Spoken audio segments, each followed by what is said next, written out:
Hey guys, what's up and welcome back to my channel. So today we're going to be talking about ballerina farms. Now, I've been tracking this situation for a couple of days, mainly because I was doing some basic cursory research to understand what the fuck, because I'd never heard of ballerina farms.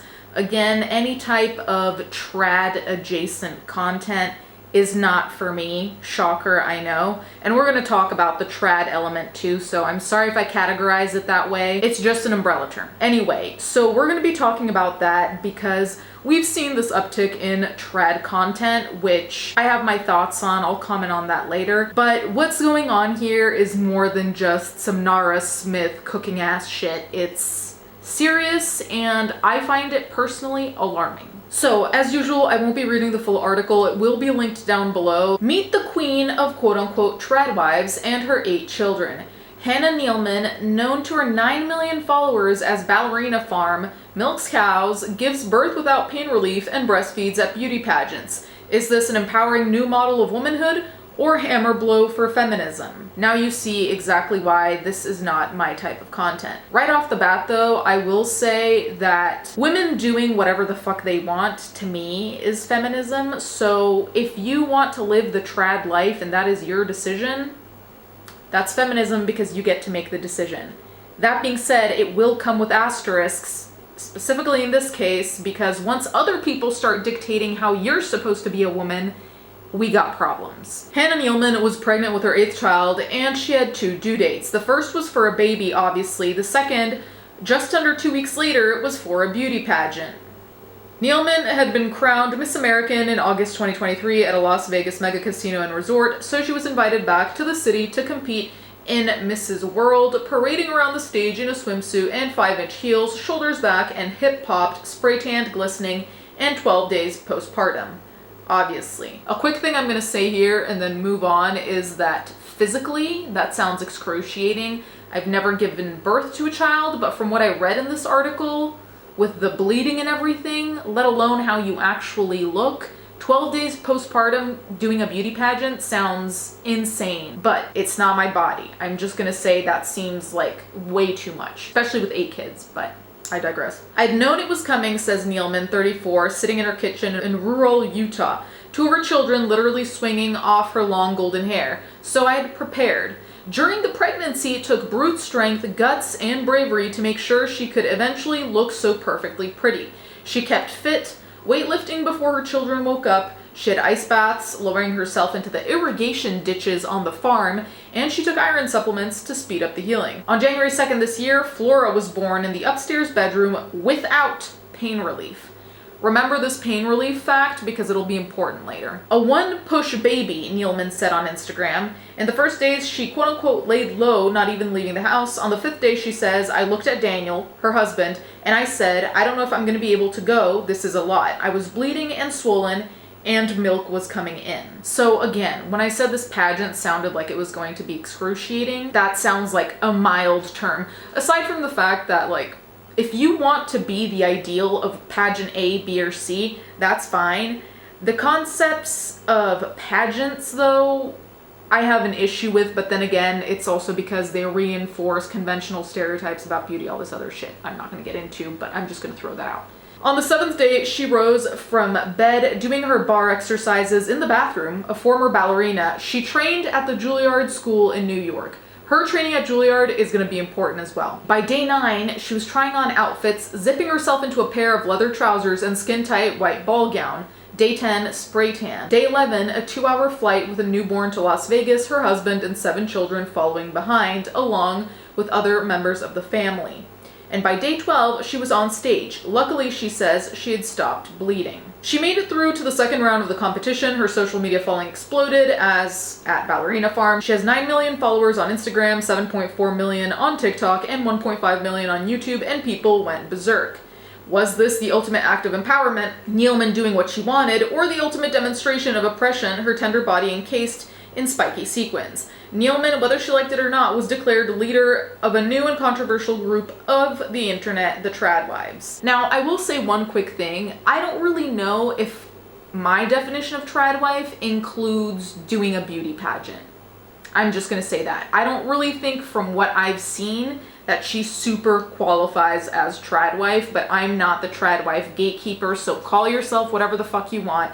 That being said, I do think that when we talk about empowerment in this particular case, and in most cases, it's about who is making the decisions and why. So long as you're making the decisions for the quote-unquote right reasons, aka your own fulfillment, your own goals, blah, blah, blah, that's one thing. It turns into a different thing if you're making the decisions, quote-unquote, but then you're doing them because you want to please whomever, you want to reinforce your femininity, you want to do things for other people. Once it turns into something for other people, it turns into an issue. Throughout the maelstrom, she has remained publicly at least steadfast. She never explained, she never complained, a silence I had interpreted as defiance. But is it? Well, I have flown across the breadth of America and driven through the mountains of rural Utah to ask her if, that is, I can get her alone. So let me be clear, this article gets snappy and sarcastic and kind of a bitterish tone, and I mean that in the best way possible. I thoroughly enjoy it. Just remember the tone, because obviously that will color how this article comes across. The Nealmans and their children, Henry 12, Charles 10, George 9, Francis 7, Lois 5, Martha 3, Mabel 2, and baby Flora live on a 328-acre farm just outside the small town of Camas. I don't know.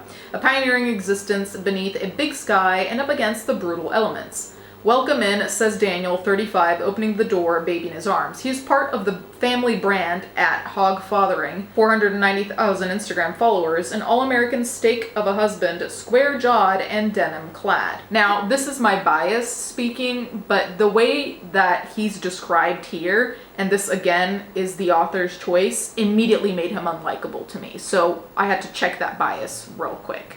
Though he becomes way, way, way more unlikable later, so I guess maybe it doesn't matter. Hannah will be out in a minute, he continues, walking into the kitchen. It's photogenic chaos. The antique wooden counters are stacked with Le Creuset pans and mismatched pottery. There is an aga installed by the only man in the West who knows how. I count 28 pairs of shoes by the door. It's so good to meet you, Nealman says, walking in, a tiny blonde beauty queen, her hair wet and cheeks flushed, impossibly pretty. She takes the baby from her husband. She will not leave Nealman's chest for the 4 hours we're together. Even before Pageant Gate, Nealman was one of the most popular influencers in America, famous online for depicting her family's wild, earthy existence. Her followers have included the actresses Jennifer Garner and Hilary Duff. A devout Mormon who was raised in a Mormon family, she bakes perfectly, scored sourdough loaves, milks cows straight into her coffee cup, and gives birth by candlelight with no pain relief. And this is where we get into a little bit of my gripe with tradwiving to a degree. Now, if you want to milk a cow straight into your coffee cup and make, you know, a fuck to give from scratch, I guess, like all of that stuff, if you want to do that, it's fine. Where I start to see a problem personally is when there is chosen pain. And so hold on to the no pain relief with giving birth, because this will come up again. Having no pain meds, if you decide to do that, that's totally fine. On the other hand, it also has to be done responsibly, because choosing the pain for the sake of living a traditional life or for the sake of pain when it can actually end up fucking shit up for you mentally, psychologically, maybe even physically, it's like, I don't think you necessarily win anything by deciding to struggle more. And that's coming from someone who's slightly masochistic. So if I'm saying it, maybe it's worth considering. But I'm just saying that's one aspect of the trad life that I don't particularly like, is like, you can struggle and endure all you want, but at a certain point, you also have to realize that that's not how you always have to live life. And life will give you struggles anyway. Trust and believe, whether or not you want to have heartbreak, whatever the fuck else, it will happen. You do not have to do it yourself. But I'm done. How does she respond to the social media storms? There was one after she said at another pageant that she feels most empowered after she has a baby. There were others when she encouraged the use of natural remedies over traditional medicine, and another when she said Daniel had drop-kicked a cockerel across the yard after it attacked one of their children. Daniel is so good about that, she says, looking to her husband. He says you can't lean into what people are saying or the titles people are putting on you. You just have to live your life and shut that out, because if not, it will overtake you. And with that, honestly, I agree. In any aspect of life, whether you're a social media person or a famous A-list whatever, or a random person, you can't hang on to any title people give you, or else you will lose your fucking mind. It doesn't have an impact on her at all. I mean, yes, it does. I'll hear things. It's no fun. Like, she pauses looking up at Daniel, who is now standing behind her. "What do you think upsets us the most?" she asks him. "For whatever reason, I'm kind of numb to it," he says. Neilman is the most well-known trad wife, despite having never attached herself to the movement or even used the term. How does she feel about it? "We were already together, doing what we were doing," Daniel replies instead. Note. "And then trad wife came along. We can't help it. This is what we are. If we're trad dad, trad wife, so be it." Neilman, however, thinks otherwise. "I don't necessarily identify with it," she says, "because we are traditional in the sense that it's man and a woman, we have children, but I do feel like we're paving a lot of paths that haven't been paved before.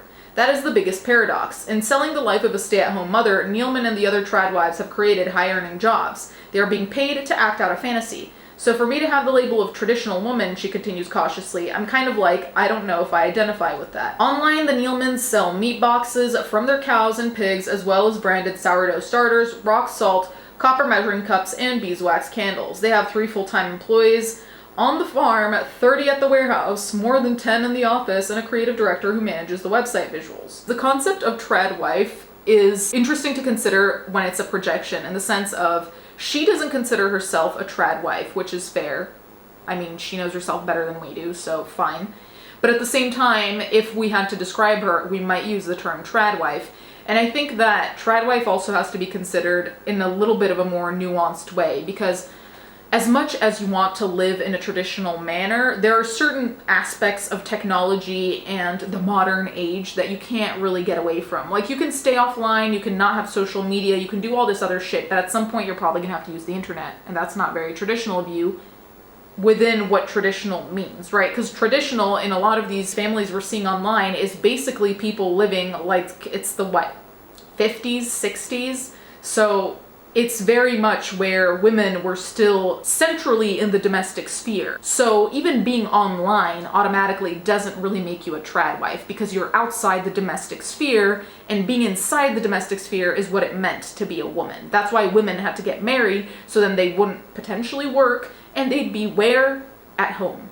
So I'm not going to go on a rant about that, but I'm just saying, in a lot of ways, there's no such thing as a trad wife if she's online. Does that make sense? So I do think that there is nuance, but at the same time, she is embodying a lot of quote-unquote traditional ways of being, like being married and having children and, you know, living from the earth and all this other shit, which is fine, but I don't really think there are that many categories we could put her in if not trad. We drive past the dairy cows, looking out across at a river valley and the arid mountains beyond. Was this what she always wanted? I ask when we get a moment alone while Daniel checks on the animals. No, she says. I mean, I was like, she pauses. My goal was New York City. I left home at 17 and was so excited to get there. I just loved that energy, and I was going to be a ballerina. I was a good ballerina. She pauses again.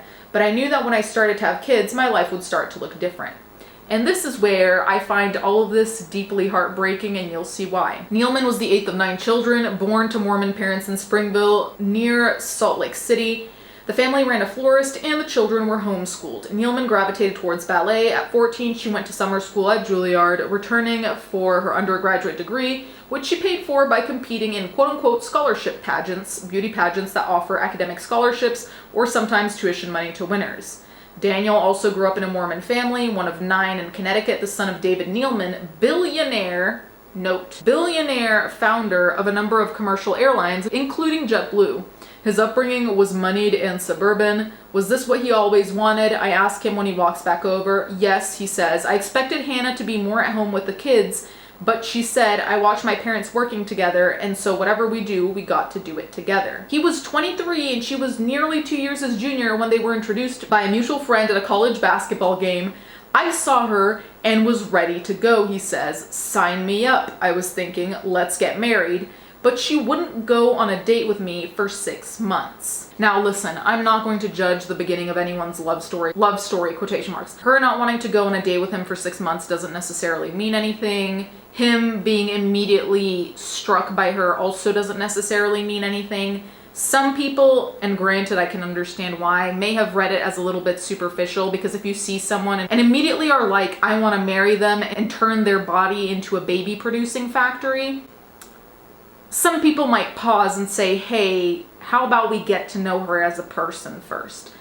But again, I digress. It could have just been love at first sight. We all know I'm a pessimist, so fair enough. If I fell in love at first sight, obviously someone's appearance is gonna matter, but at the same time, it's very different to fall in love at first sight, or to be stricken at first sight, whatever the fuck you want to call it, being very taken aback by someone at first sight. That's one thing when there's no means to an end.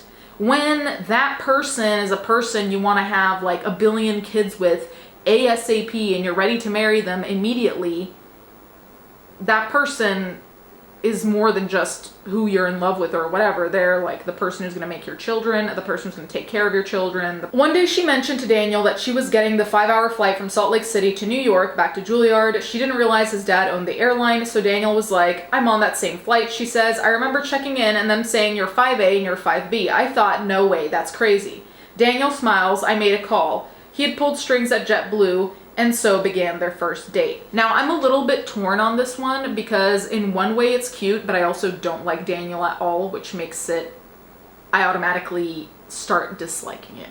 That's my bias. Back then, I thought we should date for a year before marriage, she continues, so I could finish school and whatever. And Daniel was like, and hold up the fucking red flag, it's not going to work. We've got to get married now. And this is why I'm saying that when he saw her and said he was ready to go, you see why it doesn't feel pure. It doesn't feel like you fell in love. It feels more like you gotta start procreating right now if you want to have 100 children. After a month, they were engaged. 2 months after that, they were married, moving into an apartment Daniel rented on the Upper West Side, and 3 months after that, she was pregnant. The first Juilliard undergrad to be expected in modern history. Daniel got a job as the director of his father's security company, moving their family to Brazil, where before long she had 3 kids under 4. At first she was still dancing professionally. The family eventually settled in Utah. Our first few years of marriage were really hard. We sacrificed a lot, she says, but we did have this vision, this dream, and Daniel interrupts. We still do. What kind of sacrifices, I ask her. So before we get into the list of sacrifices, because this part is actually so crazy to consider, but anyway, the fact that he wanted to marry her immediately, as much as there is a part, I'm sure, of many of us who are like, oh my god, that's so romantic, whirlwind romance, whatever, it's also alarming. It's also, who are you marrying? Do you know who you're marrying? Because after a month, I'm not going to gatekeep any type of feeling, but when you make a legal decision like getting married and moving to Brazil, where she was basically isolated, knew fucking no one, didn't have family, like, those are all things that any family would be concerned about. If I tried to pull that, my family would be like, where are you going? Like, absolutely not. Also because aside from you, the people around you would probably be concerned about that, and maybe you should ask yourself, why would my friends be concerned? I also wonder, and this is again my little pessimism like creeping in, but is it also so you can isolate someone really quickly and not even give anyone around them the chance to really warn them about you? Are you trying to pull a fast one? I don't know. That's the vibe I would have gotten if someone wanted to isolate me in another country and make me have a number of kids immediately after getting married a month in. So back to the sacrifices. What kind of sacrifices, I ask her. So she says, well, I gave up dance, which was hard. You give up a piece of yourself. And Daniel gave up his career ambitions. Remember, she was a dancer at Juilliard, not just some random place. Like Juilliard of all places. Last I checked, they accept 12 dancers a year. This is the author speaking.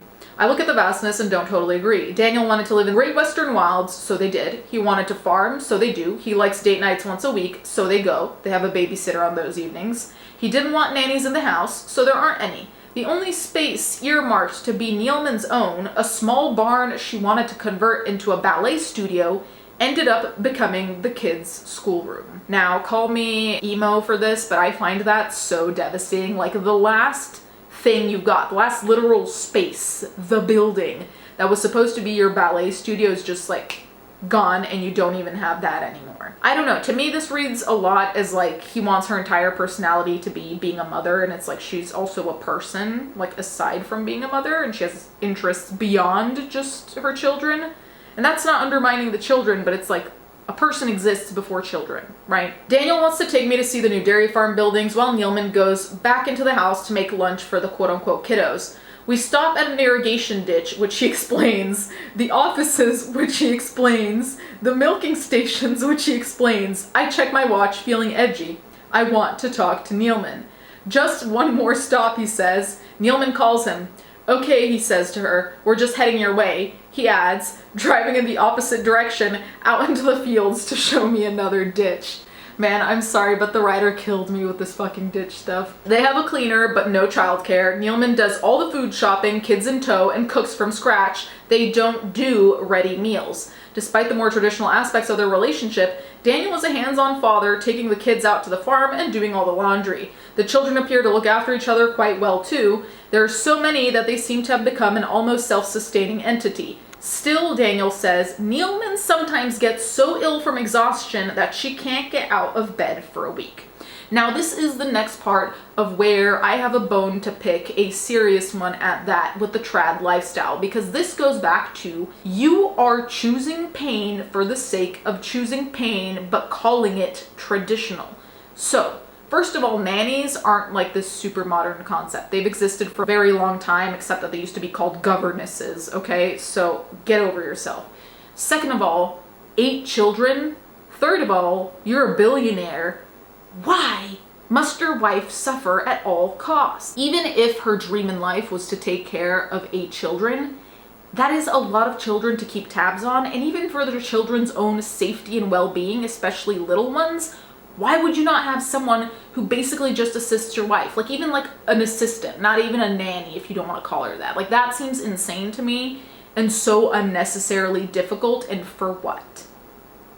I hate that. Truly, I do not like that, because that to me also reads as your traditional ways are getting in the way of actually taking care of your children in the best way possible, which also means knowing when you need help to do shit.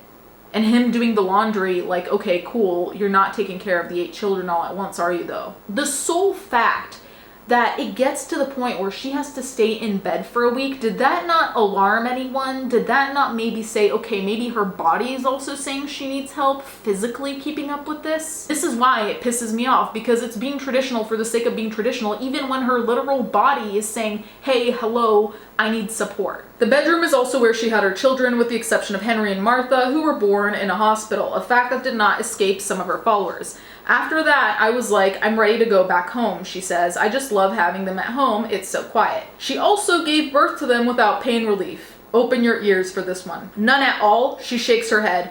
Why? I don't know. I just have never loved taking it. She stops herself. Except with Martha, I was 2 weeks overdue and she was 10 pounds and Daniel wasn't with me. She lowers her voice. Daniel is currently out of the room taking a phone call. So I got an epidural, and it was an amazing experience. Where was Daniel that day? It was shipping day for the meat boxes and he was manning the crew. But the epidural was kind of great. She pauses and smiles. It was kind of great. This to me is one of the most depressing fucking things. Like the fact that she can't take a fucking epidural if she wants to, 8 children in. I don't even know what to say about that. Like the bodily autonomy is just out the window, I guess. And the fact that she was happy that she took the epidural with these 2 kids and then couldn't again. I'm not gonna get started. I want to ask her about birth control, but we are surrounded by so many of her children and Daniel's back in the room now too.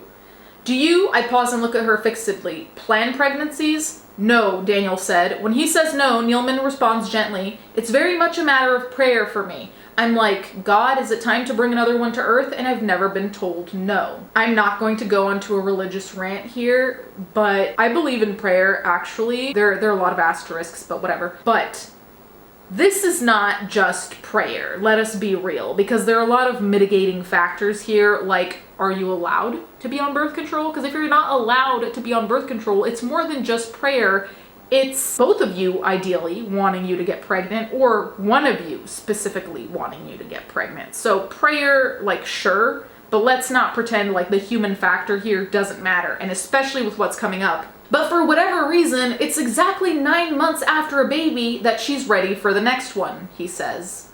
It's definitely a matter of prayer, she says. And then he says, it's a matter of prayer, but somehow it's exactly 9 months, he says. I find that alarming. The Nealmans have strongly held Mormon beliefs, which they mention far more in person than they do online. The Mormon Church emphasizes heterosexual unions and sexual purity. It opposes elective abortions, allowing for exceptions only when the pregnancy results from rape or incest, or whether there is a threat of life to the mother or fetus. So then they kind of talk about like the sanctity of life and other things related to religion and Mormonism, which frankly, I don't care to hear about, and I don't think are particularly significant in the larger context beyond just knowing they don't believe in abortion, basically, unless there are extreme circumstances. I can't, it seems, get an answer out of Nealman without her being corrected, interrupted, or answered for by either her husband or a child. Usually I'm doing battle with steely Hollywood publicists. Today I'm up against an army of toddlers who all want their mom and a husband who thinks he knows better. Why, I ask before I leave, did she do those pageants in between babies? Well, my sister called me and said, there's a Mrs. Utah, let's do it together. Just to, she gestures at the children around her, break things up. And the sequined gowns, well, they used to be in her bedroom cupboard, but with all of her stuff, and Daniel's and Henry's and Charles's and George's and Francis's and Lois's and Martha's and Mabel's and Flora's, the cupboard got so full that there wasn't any more room, so Daniel put them in the garage. I think one of the worst things anyone can possibly do is waste their resources. If you are a billionaire, I really do not see why your wife has to endure all of this. Because part of being a happy wife, a happy person, a happy mother is having time to yourself and having time to be a human. Not everyone has that luxury, that's for fucking sure. But since the husband is a billionaire, you'd think that there would be some measures being taken to make sure that she's doing well too. Because someone who has to rest for a week straight because of exhaustion is not doing great. So to me, it seems punitive and fucked up to not use those resources. No matter what. I don't care if you're living a trad lifestyle or not. There are things you could do. Now, I've already said enough about all of this. I know the video is going to be long as is. The last thing I'm going to say is that her birthday came up, right? And do you know what he got her? Do you know what her billionaire husband got her? And this is not about the money spent. It's not about anything other than the thought behind the gift. That's the most important thing with any gift, right? Well, he got her an apron, unironically. That would be my villain origin. Actually, no, there's so many villain origin stories in here, but that might have been my breaking point. And this is a video of that happening. It was my birthday present from Daniel. Hoping their tickets to Greece. Where's it from? I don't know, the boys took it off. I took it off. It's from Ukraine. So, plane tickets?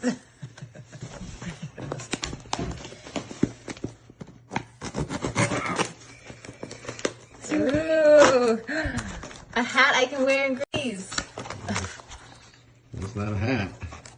It's not. Oh, my egg apron! Eggs in it. It's great. They can gather eggs. So cute. Yeah, It's really cute. It's a Yeah. cute one. That's the best. You're welcome. Thanks, honey. Not for a long time. The way he said welcome, I would have drop kicked him. I'm just saying. The fact that she's working so hard and that you give her a gift which is related to work and she's already overworked so much that she spends weeks in bed. And that's also why we go back to the thing of when he said that he immediately wanted to marry her or whatever, I can't read that as romantic seeing what I've seen now. And granted, maybe at the time it was romantic, but now it just seems like he needed an incubator. So that's my take on all of this. Again, this is not a commentary on every trad person ever. It's specifically when it turns into a toxic thing that's basically a cycle of a woman just suffering for the kicks. Anyway, I'm going to leave that there. Thank you guys so much for watching. Thank you to my patrons as always, and I'll catch you guys next time.